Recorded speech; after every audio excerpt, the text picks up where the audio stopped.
Every 5 years, the numbers defy imagination. 970 million registered voters, queuing up across 1 million polling booths. By pure volume, it is the largest democratic exercise in human history. We often assume those in line are there to choose a single charismatic leader, or perhaps to endorse a grand vision of national development. CSDS Lokniti data suggests a complex calculation. This 3-tier pyramid represents how choices are actually made. At the base is the personal connection to a local leader. In the middle sits collective caste identity, and at the top is the national narrative, nationalism or inflation. This structure shatters the myth of the single-issue voter. Rather than a simple choice for progress, the electorate navigates a web of historical identity and immediate survival. To win over the immediate survival tier, parties rely on the welfare economy. Subsidized housing, cash transfers, and free electricity form the menu of promises offered to the public to secure their loyalty. These schemes are precise.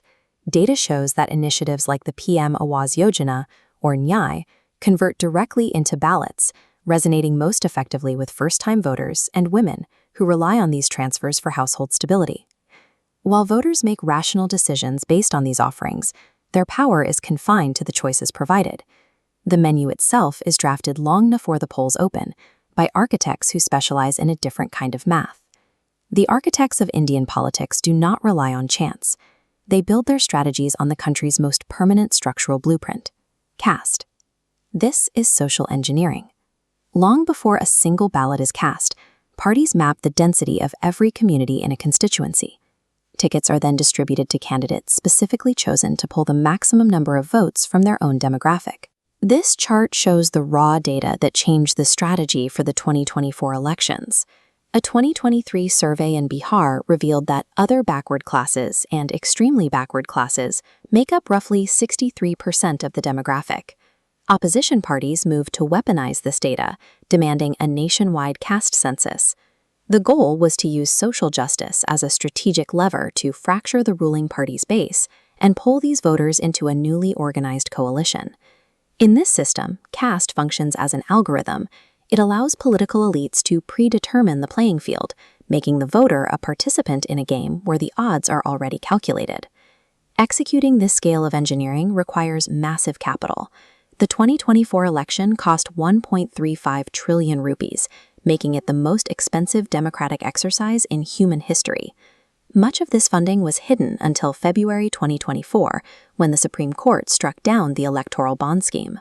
For years, this system had allowed anonymous corporate donations to flow directly into party coffers.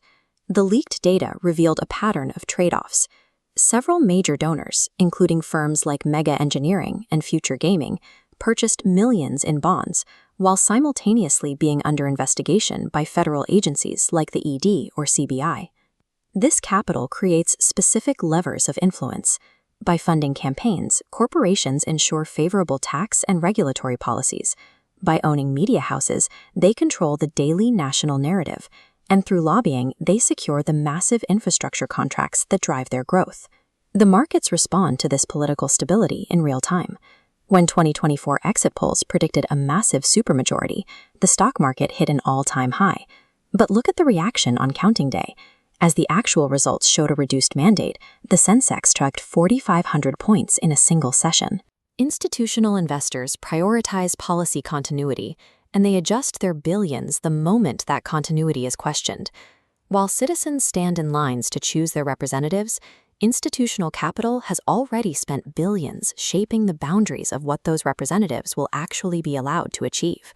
If the system is framed by demographic math and funded by corporate capital, is the voter's choice just a formality? The history of the Indian ballot suggests otherwise. Voters consistently demonstrate an unpredictable agency that pushes back against the narratives built by capital. In 2004, the electorate rejected the heavily funded Shining India campaign. In 2024, they halted a predicted supermajority. In both cases, the voter penalized perceived overreach, regardless of the money spent to prevent it. The voter's will is genuine, but they are forced to express it within a prefabricated framework. They can change the government, but they are still operating within a structure built by caste and capital. This paradox, the power to topple a mandate existing alongside the forces that seek to engineer it, defines Indian democracy. It is a reminder that while the people hold the final vote, the invisible architecture of the election is drafted by those with the most to gain.